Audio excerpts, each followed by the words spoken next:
Cameron Moore, let's give a round of applause for Build a Brand and Homer Skelton Ford. Explain that. Yeah, absolutely. So I am the social media and also reputation management manager for Homer Skelton Ford, and I also wear many hats within Build a Brand. And today, you're going to hear some very interesting and thought-provoking insights into how our dealership, by changing our culture and allowing our salespeople to brand themselves, basically helped us reduce our turnover. We went from the national average to last year we were at 36%. And it's very powerful. But before I explain all of that and give you all the great secrets on how we did it, I want to explain to you how I got here. So like most of you, when I started selling cars, I was selling BMWs and Mercedes at Patterson Luxury Sales. You mentioned luxury cars. I love luxury cars. And I was a green pea, right? No, I didn't know anything. Business has been the same for 30 years. It's never changing. And I needed something to really help me because I didn't know what I was doing. I started with excitement. I was going to make a lot of money. That's what they said, right? This could be easy. Just walk in, hey, you want a car? Let's go. Well, I quickly found out that it was not easy at all. It was actually really, really hard. What's a lead? Or buyer, or a new term we just coined today, right? What's a prospect? What is a referral? Like, I have no clue. I have a Bachelor of Science in Criminal Justice. I can tell you about criminals, psychology. So I have no clue what that was, and it was frustrating. Then I had an opportunity to help one of my clients. She was a mother of 3, and she had 2 jobs. Now, this is not like a sad story you hear right before I go on The Voice or try for American Idol. Like, this is real. I feel like this was a real one, because it was real. And every salesperson and a lot of the managers told me I was wasting my time, that she couldn't buy, judging her based off of how she looked. And if you know me, I'm very hard-headed. When someone says something cannot be done, because in fact it can, it just takes the right person to actually do it. She left in a 2015 Chevy Cruze, right? And I was pumped. This was my first car sale. Cut my tie. I hung that right in my office. I was pumped. Like, this is my first car I actually did. It's like one of those mic drops, like, I made it. And it changed my life because I was able to truly change someone's life. When everyone else gave up on her, I was there and I could help her. And I was hooked, not for the reason that you guys were thinking, like the money, but the money was great. It did help me. I was in a position to change someone's buying experience, and then also at the same time take care of my new young family. It was awesome. My goal from then on out became to provide my clients with the best possible buying experience. Okay, I came to the car business, I was not going to be your typical car guy. I'm not going to be the mustache with the cigar, that's my interpretation of that, but I was going to truly change the buying experience. So I started to educate myself. I read many books. I'm not a reader, but I became one because I wanted to be the best. I read The Ultimate Sales Machine by Chet Holmes many times. Sean Bradley's book, Win the Game of Googleopoly. And if you guys have not read that book, I highly encourage you to. Now, obviously, things have changed. We probably should write another one, right? But it's great. Chapter 5 talks about video SEO. Chapter 5 helped one of my videos as a car guy from a small town in Texas that was nobody get 86,000 views, pulled up on page 1 Google Dominance. Put my name before other people's names. You can type in Patterson Luxury Sales, and I do pull up page 1 Google Dominance out of almost 9 million results right below my dealership. I haven't sold cars there in a year and a half. That was powerful. I was able to create my own brand.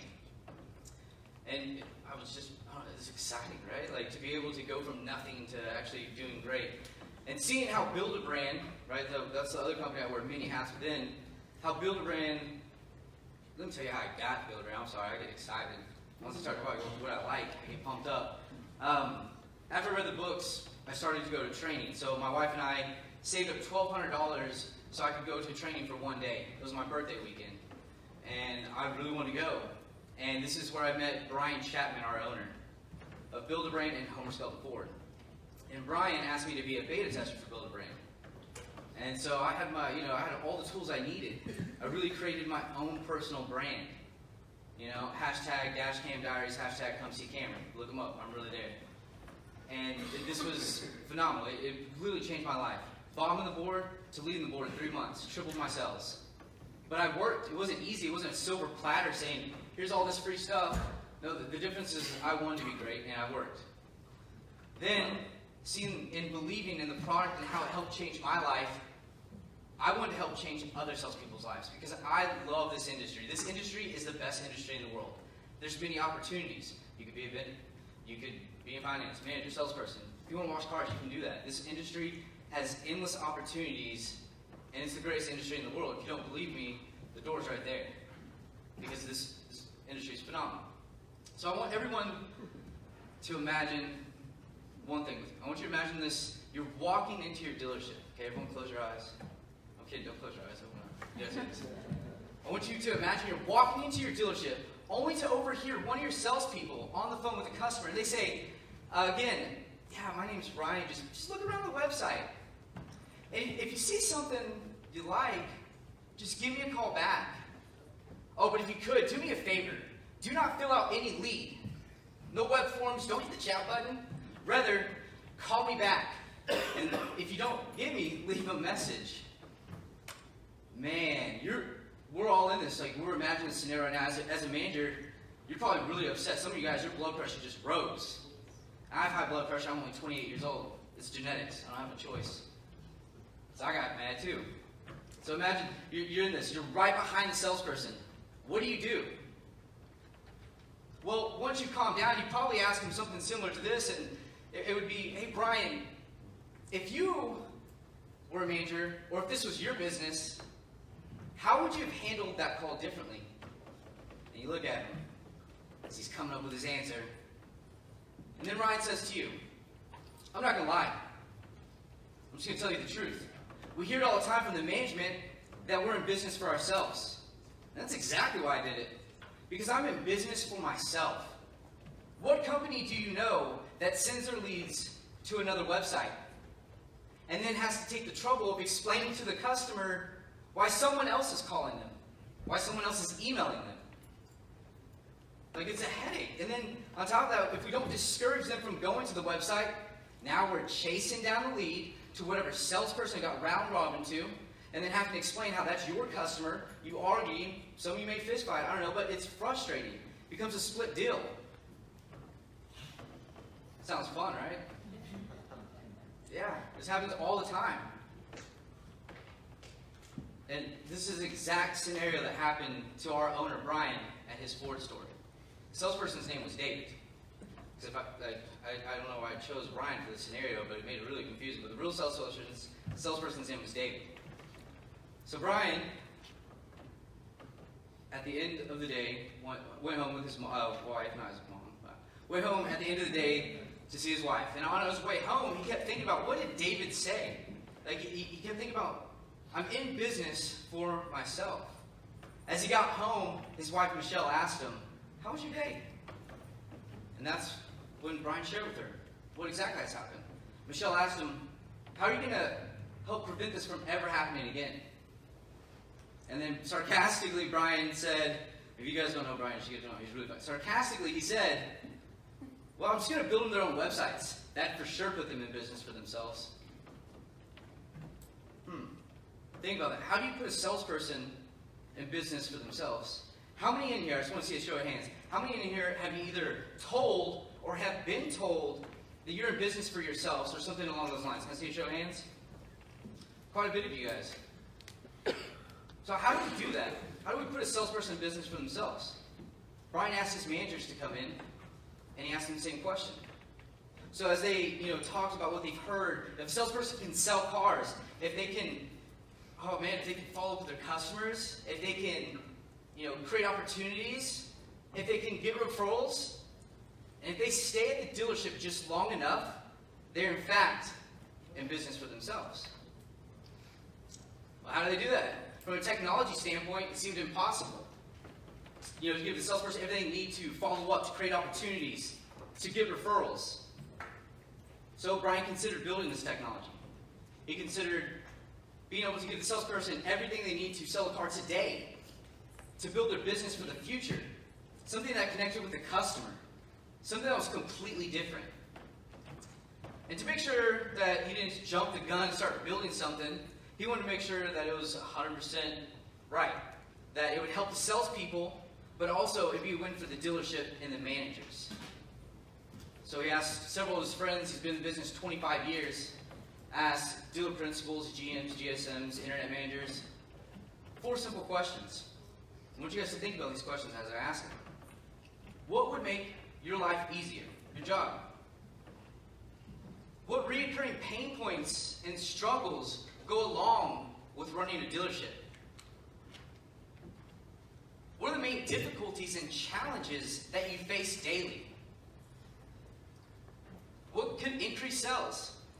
So, gathering all the answers, we put them based off frequency, that's how we ranked them, and here they are. Managing inventory and specials to promote inventory turn, those old age units. Lack of customer loyalty. Lack of consistent processes to generate new leads for our sales staff, because that's what they expect us to do, right? Just give it to them.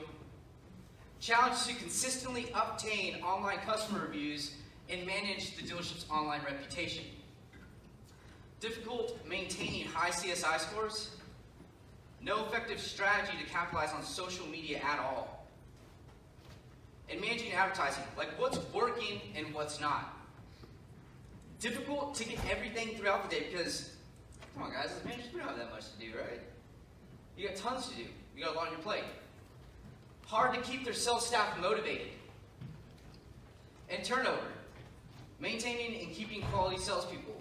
Sorry, the stats, it's a little off. It looks a little different on PowerPoint. So, looking at these, there's one thing that stood out. That if this could be addressed, it could help have a positive impact on all of them. And that was turnover. Salesperson turnover.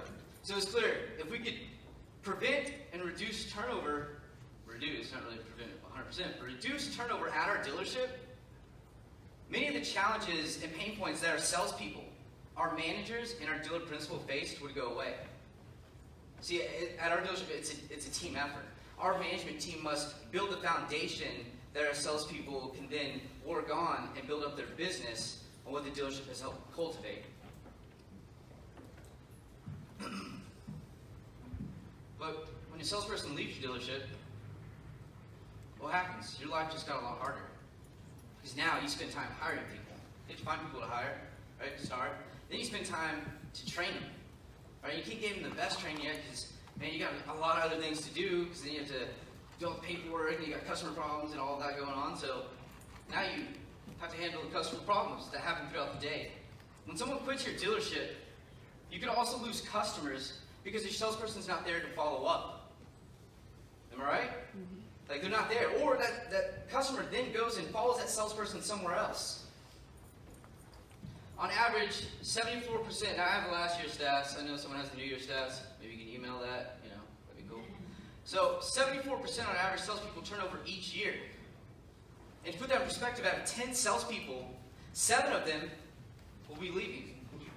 And costing you, on average, is $45,000 per salesperson that leaves your dealership, resulting in you negatively impacting your negative bottom line, $315,000, just by losing your salesperson. We've all heard the saying, the more things change, the more they stay the same. But what does that mean? Have you ever really thought about that? Like what's changed, like how does things change and stay the same? It seems impossible. Well, let's take a look at what's changed in our industry and what has stayed the same. So for sure, what has changed is internet, social media, and our customers' expectations. We went from a time where the consumer would visit 6 dealerships on average. This could create opportunities for our salespeople, to a time where they're at 1.2. I don't have the new stats again, it's based on last stats. So 1.2 dealerships. A time where, they used to come to us a physical search for information about the car. They would come to us for product information. They'd come to us to learn about, the options, trim levels, colors, brochures, but not anymore.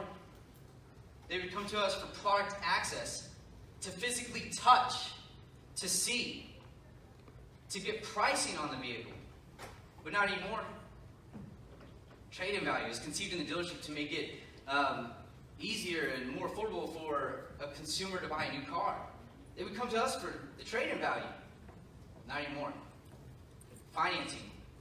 We made it easy. They could just come to us. We do it all for you. You wouldn't have to go to the bank to grab cash out or go get approved before you ever came in.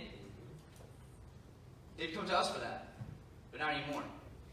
Back then and today, the consumer wanted someone that they could trust. We've heard that a lot. Trust, right? They wanted someone that could be the quote-unquote go-to guy or gal to make it easy when purchasing a car. But the consumer's facing problem is the fact that our salespeople do not stay at the dealership long enough for them to become that guy or gal. Our consumers want trust, transparency, right? They want the flexibility and choices on the inventory. That's why they shop. They want respect for it to be easy. They want an experience to be fun and memorable. And that's one thing I feel like a lot of people don't really focus on, is an experience. That's the biggest thing ever, is to build an experience. That's what I want to do. I want my people to literally love coming to the dealership. Because we know the dealership's cool, but it's not that cool. Like, no one wants to sit there all day. But my clients would come and have coffee with me. Like, how many people want to go to the dealership and have coffee? Not many. But I built an experience. They still follow me to this day on Facebook. Yesterday, my wife and I celebrated our 3-year anniversary. Pumped up, right? Yeah. Yes, I was here with you guys. But we FaceTime. That's why I love technology.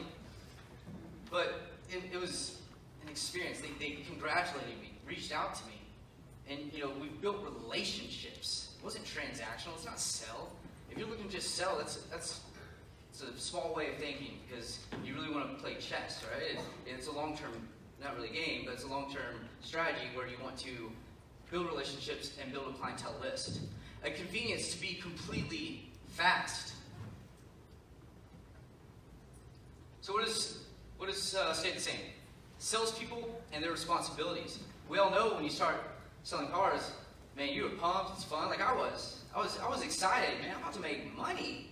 The financial gain is going to be amazing. But many salespeople that start off like myself, and maybe some of you guys, you start off with such great promise and you crash and burn. And it's not because you lack the skill, the ability, or the talent. It's because you lack the audience. Someone to listen. Someone to purchase a car. Salespeople have 3 key responsibilities. Number 1, sell cars. 2, retain sold customers. And 3, getting prospects on the lot. We know our salespeople are great when you have a showroom filled with customers, right? Opportunities. They're great at converting those into sales. But what are they doing when there isn't a customer in front of them? What are they doing when they're just sitting there? They should be, building their own business. They should be taking your dealership's unique selling proposition and sharing that to create top-of-mind awareness for themselves and your dealership. If we truly want our salespeople to build their own business and stay at our dealership and get to that next level, we need a new strategy. We all know the ABCs of the car business, right? What are they? Always be closing. That's right. Always be closing. That's exactly what you expect. When they're face-to-face with the customer, you want them to close it. There's new ABCs. It's very applicable when they do not have a customer right in front of them. And that's activities between customers. It was common for us, walking through the dealership. It's me example of walking fast. But walking through the dealership and to see our salespeople on their phone, on Facebook. Some play Candy Crush. No one cares about your score on Candy Crush. But that's what they're doing. So what could they be doing on their phone? Well, here's what they should be doing. They could and should be building their business. Building your dealership sales. They should be creating top-of-mind awareness for themselves and for your dealership. So with the domination of social media on top of traditional, you like that? I made that, that's funny. On top of traditional marketing, it's clear that there's no one way to do it. What works in this market won't work over here. Right? There's no one special formula. This formula is top-notch. Write this down. I made it up. It's great. Social media plus newspaper plus iPad divided by computer. I don't know why it's going so slow. I had it on timer. All right, so iPad divided by computer. Computer, here we go, right there. Let me take a drink while it loads. So this obviously doesn't make sense. It's a complete, I made this up. It doesn't make sense at all. And that's what we can all agree on. There's no one special formula. And if there was, would we be here? No. We'd be using that formula, selling cars, and we'd be making a lot of money. We would not be here. Well, the one thing for sure is that we need to take our dealership's message and the educational content through promotions and put it with the right target audience, the friends and family. And then we need to do it through the right mediums, social media, at the right time to reach 100% of the buying period. Now today and yesterday and the day before, we've heard a lot about the buying pyramid. You may have not looked at it this way and how it's structured, but 3% buying now, you have the 7%, which we've all heard this all today, yesterday and the day before. 7% open to buy, then we have the other 90%. Why don't we focus all of our marketing right here and shotgun approach? All of it. The people that are only buying now. That's what we're focusing on. 7% a little bit, but this, nothing. So we need a new strategy, and that strategy was sales advocacy. Sales advocacy allowed our salespeople to build their own business within our dealership. It also gave us everything we needed as a dealership to take our message and allow them to share it online. We found that content shared by our staff was 3 times trusted than content shared by us.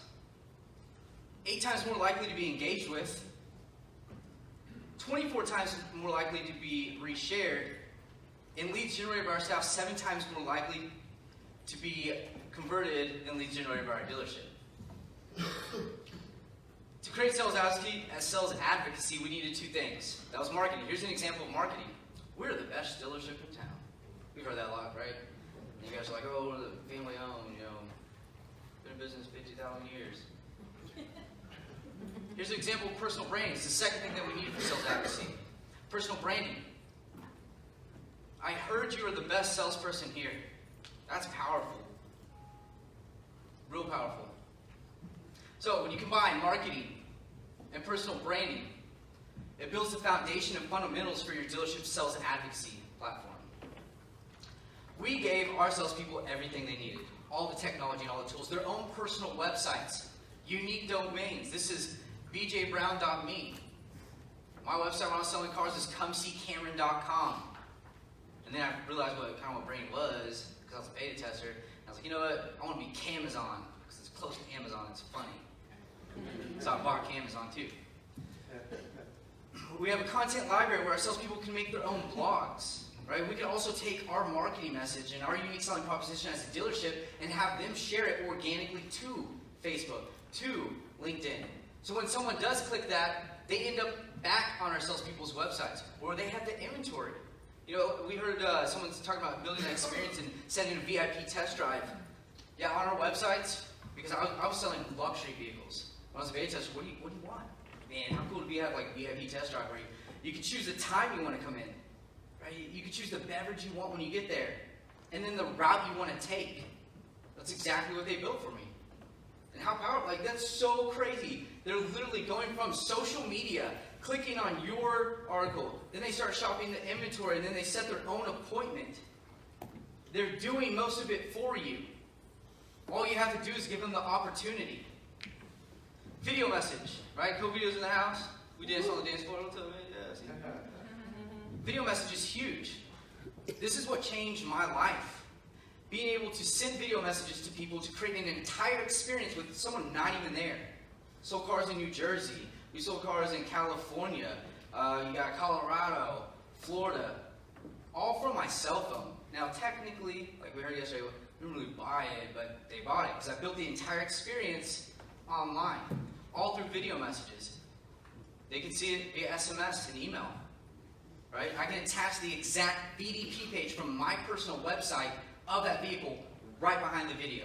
So I can say, hey, it's Cameron Moore here at ABC Motors. I just want to say thank you so much for your interest in that beautiful 2015 BMW 528i. I just want to let you know that the vehicle is here. Matter of fact, as soon as you get done watching this video, just go ahead and click the exit button. It'll take you right to that vehicle where you can see all the pictures, the specs on it. And if you want to set your own VIP appointment, go ahead and click that steering wheel and set your appointment. It's a lot different than calling, hoping to God that they listen to your voicemail, hoping they read your email.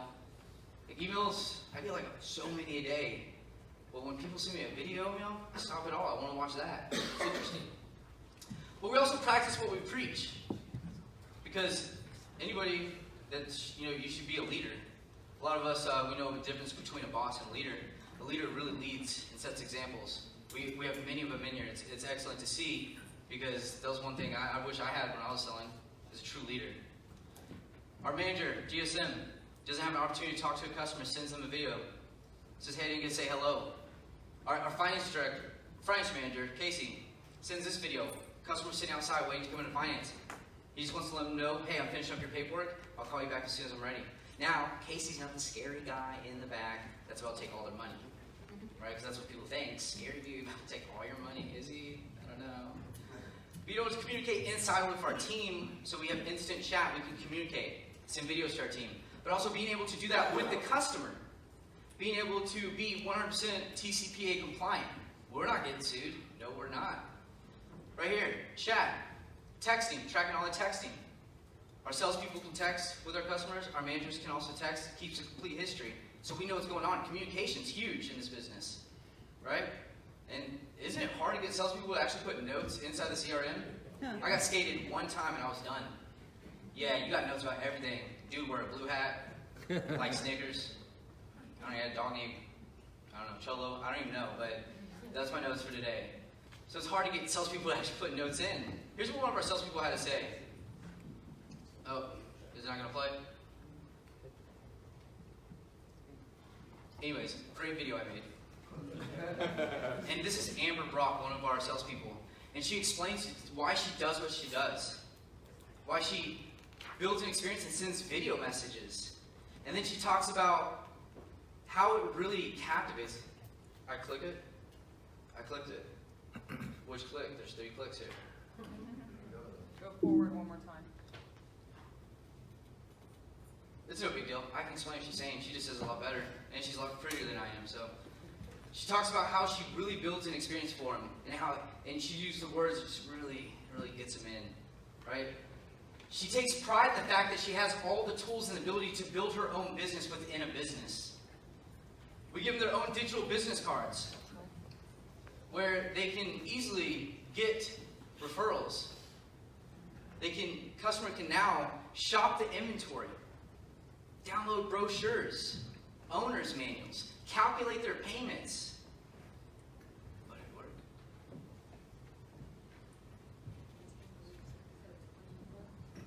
It would play up mine on PowerPoint. It's fine if it doesn't. I just summed it up. It's just a lot better come from her. No worries. But also they can customize it to what fits them, because no one's the same. Why should I expect you to like purple? I love purple. Like, that's my fraternity colors, like purple and gold, SAE. Like, I love purple.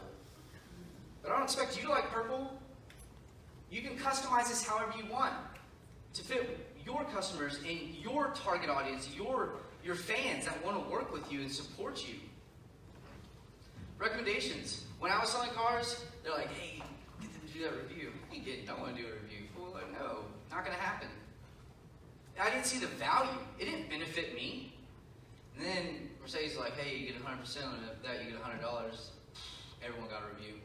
I got money, you're all getting reviews. Well, being able to showcase individually on their own website their customer recommendations, recommending and validating who they are, the experience that they provide, and what makes them great and different from every other salesperson out there. Because we're not all the same. But in return, all those reviews are put on our dealership's website. Every single review our salespeople get. And they get reviews for every single customer that they do. That they help a car and they help find the right vehicle for them and their family. It displays right on our website with all of our other third-party reviews. Notification, instant notifications.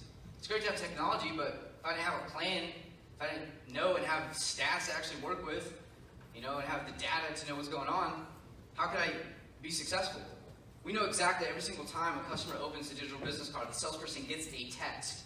It makes notes. We talked about notes earlier, how salespeople don't like to put notes in the CRM. Don't worry, we got you. Because it's taking notes for us. When our salespeople aren't putting notes in, we know exactly every single time the customer clicks on a stock number. What stock number did you click on? Did you calculate payments? When I sent you the video, did you open it via email? Via SMS? Now I have an effective follow-up method that allows me to build an experience for my customer that they won't get anywhere else. Because who wants to spend hours working on the wrong car? Right? You're on a $40,000 car, they've been calculating payments on a $20,000 car. You're over here telling them about all these cool features like I used to do. Hey, Genesis, top of the line, it drives for you. They can only afford an accent. That's ridiculous. I'm on the wrong car all day. By personal branding, what can personal branding do for your salespeople? It can improve your morale. It can differentiate your salespeople from every other salespeople around, all this other salespeople around you. That's a really hard word right there. It can make more money. They can have a professional, cutting-edge social media sales solution. What can personal branding do for your dealership? Differentiate your dealership from your competition. Have a competitive advantage for your dealership. Manage your dealership's online reputation. Generate reviews for third-party review sites. Showcase your happy customers for positive word-of-mouth advertising. Increase CSI scores and improves customer loyalty. It makes it easy for customers to recommend their friends and family to your dealership. You'll attract better applicants, the best salespeople from competing dealerships. I want to share you guys a story with you. You guys, like Cam, talking about technology, that's like an old 1945 warship. So I'm going to tell you guys a quick little story. It's very relevant. The battleship Yamamoto, has anyone ever heard of that? Yamamoto, the battleship Yamamoto. It was the lead ship in her class. It was built in the pinnacle of battleships, designed to outmatch the U.S. in every respect. It had the biggest guns. It had the heaviest armor. But yet, on April 7th, 1945, she was destroyed by much lesser ships. Small aircraft carriers filled the oceans. Traditional marketing strategies are being replaced by personal marketing strategies and branding strategies that are just like that of those fleet of aircraft carrier planes that destroys the world's largest battleship. How much do you guys pay for someone to click on Google? How much would you pay for a review? What about, I don't know, let's see, how much would you pay for someone to click on someone on Facebook? So being able to have a marketing value, so we give it a monetary marketing value to the salespeople, allowing them to see what their efforts are worth. There's a real cost to everything. Nothing's free in life. Whoever told you that's completely wrong. Someone has to pay for it. But being able to see what their efforts have done and what it's worth allows them to take pride in it. There are 3 ways you can grow your sales. Either buy more advertising. You can be like the Flash. By the way, DC Comics, the Flash, my favorite character. Side note, just want you to know. You can race to the bottom to be the low cost, low gross, low profit lead in your market. Yeah. Or you could improve your sales staff and their ability to generate incremental sales. See, sales advocacy is there to help you get your salespeople involved and to truly build their own business and differentiate them from everyone else. More low-cost leads to help improve your net profits. And when you give your salespeople the ability to... Questions? Yeah, any dance moves? You're going to do choreograph, 8 count? Anyone? No questions at all? All right, cool. If you guys want more information about branding, you can text brand to 474747. And yeah, thank you guys so much. It was a pleasure.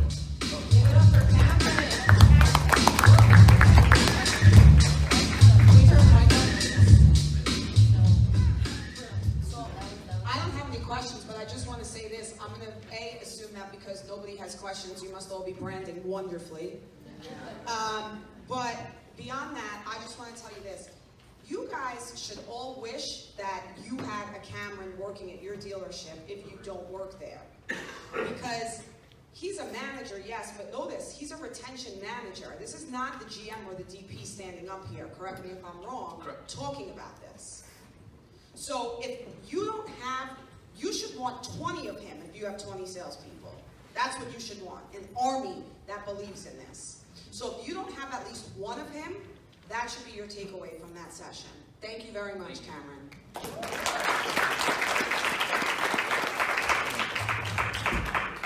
All right, so I believe it is lunchtime. So we're gonna get started in about, maybe instead of taking the full hour, what,